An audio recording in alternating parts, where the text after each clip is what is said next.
Ja jälleen oikeastaan kautta. Mitä nimissä?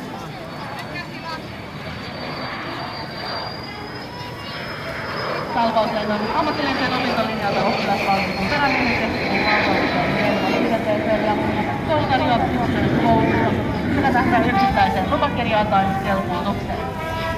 Kouluttajat ovat ilmailualan ammattilaisia ja työskentelevät myös liikenneilmailun palveluksissa.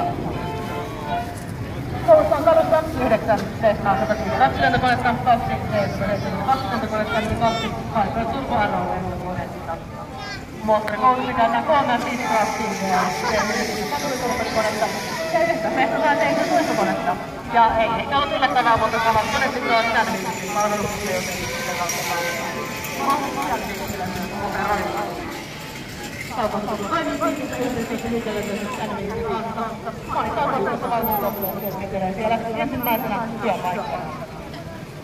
Kaupankäytössä on tehty tähän päivään mennessä valmiusoppilaita jo yli 600. Ja muun muassa Fly Finlandin kanssa pystytään sopimus aktiivisia oppilaiden koulutusta.